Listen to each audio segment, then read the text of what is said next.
What's up, everyone? This is Alex Lieberman, co-founder and executive chairman of Morning Brew. My goal today is to tell you all about my journey and our team's journey in building Morning Brew from an idea that started at the University of Michigan back in 2015 when I was a senior in college to now what is one of the largest digital media brands in the US, spanning not only millions of newsletter subscribers, but also audio, video, social franchises, and a team of 140 incredibly talented people in the media industry. I want to keep this casual. I also want to keep this compact. So over the next 20 minutes, I'm going to break down Morning Brew into what I think of as a 4-chapter story. And we're in chapter 4 right now. But basically, here's how the story goes. Chapter 1 in Morning Brew was the evolution of the business, the ideation, pounding the pavement to put a product out in the world. It's the chapter that I call Newsletter as a Hobby. We had no idea it was actually a business until way later. Chapter 2 was basically when we went full time on the business and we said, this is not just a hobby, this is a business. And that chapter was Newsletter as a Business. Chapter 3 was transitioning from a single newsletter as a business to a newsletter business. And chapter 4 is what Morning Brew is in now, which is the transition from newsletter business to media brand or consumer brand. As I break down some of the stories in each of these chapters, I'm also going to share some of the lessons that I've learned along the way, everything from how to grow a single newsletter audience from 0 to 3 million subscribers, all the way to how to start a business from the ground floor when you've never done it before. So without further ado, I'm going to hop into it. But what I'll also say is in these 20 minutes, I'm going to cover a lot. If you have any questions for me, you can always email me. It's alex@morningbrew.com. I also have a podcast. It's called FoundersJournal, and I break down all of my learnings and experiences as an entrepreneur for other people trying to build businesses or to accelerate their career. So I would encourage you to check it out. So chapter 1. Basically, to give you context on how I truly accidentally fell into entrepreneurship, if you were to tell my family 6 years ago that I was going to run a media brand, they would have laughed at your face. And the reason for that is because I'm from New Jersey. I grew up in a finance or Wall Street family. My mom worked in sales and trading for 20 years. My dad worked in sales and trading for 20 years. My grandpa worked in sales and trading for 20 years.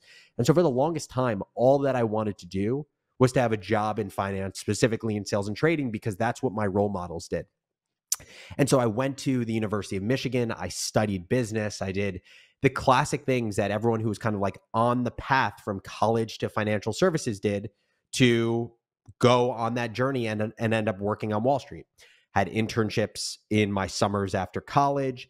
And I get in my senior year, and I was lucky enough that I had accepted a job to work at Morgan Stanley after school. I had an internship my junior year. I accepted that job, and I felt like I was on top of the world. Like that was the dream for me, was to be a trader out of school. It's what my parents did. I get into my senior year. I have all this free time because I don't have to recruit for a job. And so I'm like, I got to do something beyond just playing FIFA and other Xbox games all day long. And so I started helping students prepare for job interviews. And in these kind of mock interviews I was doing, I would always ask one question to just get the conversation started. And that question was, how do you keep up with the business world? I thought it was a layup. My goal was like, let's just start this easy so there's no awkward exchange between us. But the answer I got from every single student was as if they had all rehearsed it before talking to me. It was always, I read the Wall Street Journal. And I would say, why do you read the Wall Street Journal? And they would say, I read it because there's no other option. It's what my parents told me to do. It is what is expected of me. It's dense, it's dry. I can't get through the whole thing, but it's the only option. And after some point where I just had heard dozens of students in these conversations say, I read the Wall Street Journal because I have to, but not because I choose to, I was like, this is crazy. These kids are working their asses off to have careers in business, yet they don't have content that excites them and gets them energized to basically spend the next 40 years of their life, the majority of their waking hours, working in business. And so I just started writing a newsletter. I was like, one, this is going to help the students that just told me they don't love what they're reading. And two, it's going to force me to stay up to date with the business world for when I graduate and go work in finance. The original newsletter was called Market Corner. I literally took a Microsoft Word template. I would condense and summarize the top 5 Wall Street Journal stories.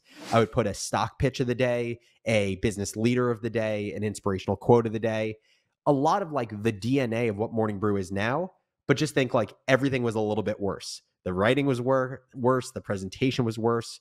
We didn't even have a website. If you wanted to read Market Corner back when I was writing in college, you had to message me and say, hey, Alex, I heard about your daily business read. Can you sign me up for your listserv? And I would literally have to go input your email address into my listserv. What ended up happening was this newsletter, this PDF that I was sending out, picked up steam.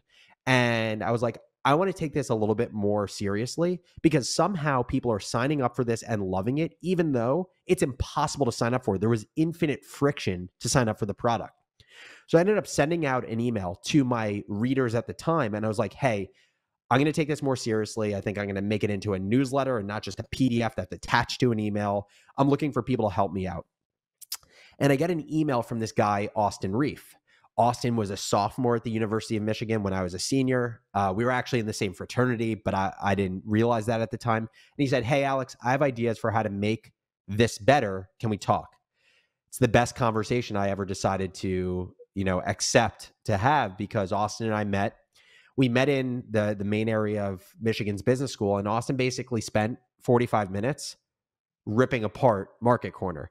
And when I say ripping apart, all I mean is he gave direct feedback. He told me exactly what could be better. He told me how it could be better. And that was one of the first lessons that I learned about entrepreneurship and honestly about career in general is how bad most human beings are at giving feedback. We are allergic to it. We're allergic to it because we are programmed as human beings to belong. And to belong, we feel like we need to always be on someone's good side to feel like they accept us. But what I realized as like a first-time entrepreneur, and I wasn't even thinking about this as a business yet, was there was nothing more unhelpful than all of the people subscribing to my newsletter saying how great of a job I was doing and to just keep doing what I was doing. It was so unhelpful. I had no idea how to make the product better. And so what I said to myself was, wow, this guy who I'm working with, he's giving me more substantive feedback than people twice his age. I need to surround myself with this person. So I brought Austin on as a co-founder. We launched Morning Brew in March of 2015 as a newsletter, and we were off to the races.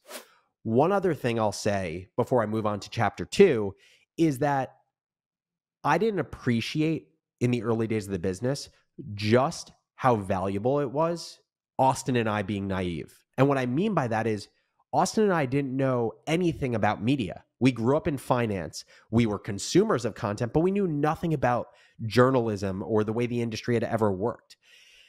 And the reason that was so powerful is because we didn't have these preconceived notions about how we should build a media business. If we did have those preconceived notions, we would have never launched with a newsletter because people in media would have been very jaded about it. They would have said, newsletters old and antiquated.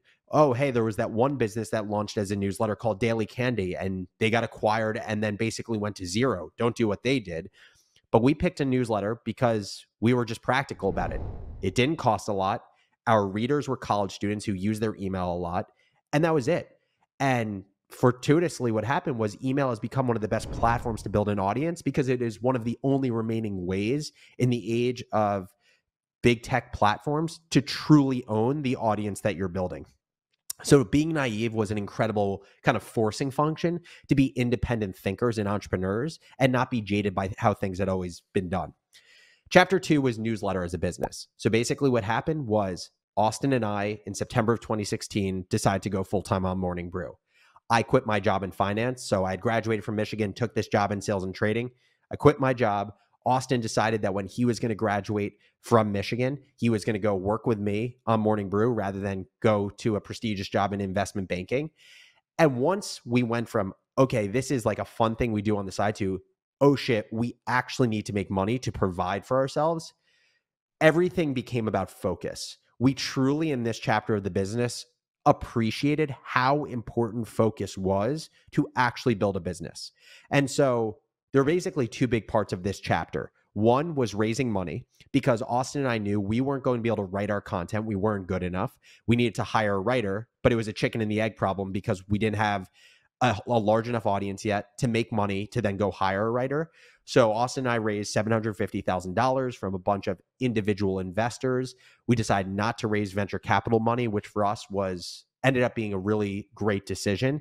And then all of our focus, other than raising money, was on a simple 3-step process. And actually, I think this is the same 3-step process for any media company in the world, irrespective of its size or the specific product you're working on.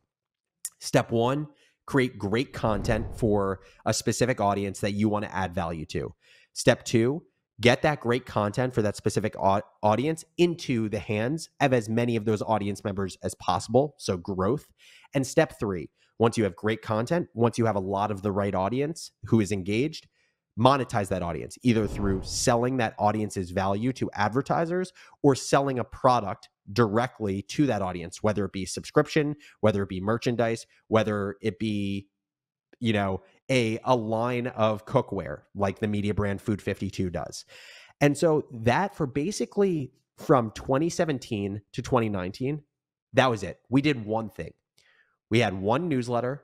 We focused on hiring the best writers to create the best-in-class content for the daily business reader, the modern business leader. We did everything from a growth perspective, organic and paid, to scale the audience as quickly as possible. And we became exceptional at storytelling this audience to brands. Before I move on to chapter 3, I just want to talk quickly about how we grew the audience and how we story told the audience to monetize through advertising. At the end of the day, growing any audience, but especially a newsletter audience where you don't have the virality of social media with the retweet, the like, the comment button, it's way harder. The nice thing about email is you own your audience. The hard thing about email is it's not inherently viral. So it is a constant grind to grow your audience, even to this day, with 3 million subscribers on our daily newsletter. What I can speak to is we did everything. We fought for every subscriber. We were smart about focusing on the right metrics. So it wasn't just about growing our overall subscriber base. It was about growing our subscriber base with the right subscribers. And for us, right subscribers meant getting as many people who open at least 5 of their first 10 newsletters, get as many of those people into our audience. But just to give you context, like the things that work best for us, organic growth strategies were cross promotions with other email newsletters. Anytime you can do partnerships with like mediums, so email to email, podcast to podcast, social channel to social channel, you don't have to retrain an existing audience on a new channel they have to use. So email cross promotions were one of the best strategies for us. Morning Brew's referral program has always been a massive engine for us. So when people get to 1, 3, 5, 10, 25, 50, 100, and 1,000 referrals, we give them rewards that we think are going to incentivize them to share the brew. And so we always were really tactical about picking rewards that were either more premium content to give our best readers more of what they enjoy, or swag that didn't cost a lot. So from a acquisition cost of a subscriber perspective, it wasn't expensive, but would go a long way in allowing our best subscribers to socially signal that they were VIPs within Morning Brew's audience. So things like a mug that they could put on their desk in the office and show off their status, or stickers that they could put on their computers. The referral program to this day has gotten over 300,000 of our 3 million readers to refer at least one person. So it has been wildly successful. And it's why we've been able to spend so much on paid acquisition, because we know so many of our readers are going to end up sharing the brew with at least one person. And that final piece, which I just mentioned, is paid acquisition. We have built a great machine of doing paid marketing across all channels: Facebook, Instagram, Reddit. We've done Subway ads. We've done YouTube ads. We've done everything. And what I'll say is paid acquisition is so much a game of being agile, and it's so much a game of having a good sense of your data and being great at creative. These platforms are sophisticated enough where they'll do a lot of the work for you to optimize your paid acquisition. What ends up making your paid campaigns go well is picking great creative that makes someone stop when they're scrolling through the feed, and also being opportunistic about new advertising opportunities as they come about. So for example, in the early days, We did an Instagram ad where it was like a fake text message conversation between two friends talking about business news. And then one friend saying, how did you find out about that? And the other friend saying, obviously, I read Morning Brew. That creative crushed it. And so we rode that wave with that creative until the efficacy started going down and we moved on to the next thing. Most recently, YouTube advertising through YouTube creators, direct advertising with them, has been an incredible unlock for Morning Brew to grow. So that was chapter 2 of the business, which is us focusing on how we grow the audience sustainably and then how we sell that audience to advertisers. And very simply, how we sold it to advertisers was selling a lifestyle, not a product. We didn't sell a newsletter. We sold the fact that you could get in front of an entire generation of people who are high earners going to accumulate so much wealth over the next 20 years, be in positions of leadership, but they're young enough where they haven't built a lot of their habits yet. Like, who do they go to for furniture when they shop for their home? Who do they go to when they think about vacation? When they're thinking about their first car to get as a family, who do they go to? And so our pitch was, you're getting in front of an audience who hasn't built habit yet, but they have a lot of money that they're accumulating. You should be the brand that is able to build habit with them before anyone else. And that's how we started getting the ball rolling in terms of advertising. Chapter 3 of the business was going from newsletter as a business to newsletter business. Basically, we went from a one product company to a portfolio of newsletters. The way we did that was we moved horizontally into B2B. So Morning Brew started as a daily newsletter for any business professionals. We moved into industry and job function specific newsletters so that we could help people make better decisions in their jobs. The reason we thought we were qualified to do that is we knew how to create newsletters already. And we had this large built-in audience that we could learn from, understand what industries they're in. So when we launched these B2B newsletters, we knew we could launch with tens of thousands of readers on day one. And so we have retail brew, we have emerging tech brew, we have marketing brew, and we're launching HR brew later this year. And we basically have the same consideration anytime we choose a B2B franchise. One, is there depth of advertising dollars? Two, do we have a lot of existing Morning Brew readers who work in that industry or job function? And 3, is there enough news flow such that we can write a at least twice a week newsletter? And so our B2B franchises have allowed us to work our way deeper into someone's job and also give someone another opportunity to engage with the Morning Brew ecosystem other than 5 minutes in their morning. And finally, I want to talk about chapter 4 because that's where we are now, which is Morning Brew as a media brand. Basically, my co-founder, Austin, and I have a few key principles about media and about building an audience. One, in a world where technology is commoditizing most things, the thing that is not becoming commoditized yet is building a trusting and loyal audience. We have seen the power when you build and own an audience that trusts you, just how much you can do in further expanding your audience, but also monetizing that audience. And the way we learned that is Morning Brew recently came out with its first paid product, its first opportunity to monetize its audience beyond just advertising. Morning Brew launched an 8-week accelerator program called Morning Brew Accelerator, or MBA. And the whole idea was helping business professionals accelerate their careers with a real-world curriculum and case studies, with a best-in-class network, and the ability to hear from experts and do so without having to go back to business school. And we were able to fill 2 cohorts of people paying $1,000 and $1,500 for this 8-week program, cohorts of 150 students each, without any paid marketing. The only reason we are able to do that is because we've spent the last 6 years cultivating an audience of newsletter subscribers, of podcast listeners, of social followers that truly trust what Morning Brew has to say. And it's been interesting to see how we can extend that trust outside of just pure business news content. And so the other thing I'll say here is that where media is going is consumers expect more custom experiences than ever before. They expect you to meet them where they are, which is why Morning Brew has grown from just a newsletter brand to doing newsletter, multimedia, web, events. We want to exist everywhere. If you are a business professional, we want you to think of Morning Brew multiple times a day when you're thinking about consuming content, when you're thinking about meeting people, or when you're thinking about making purchase decisions.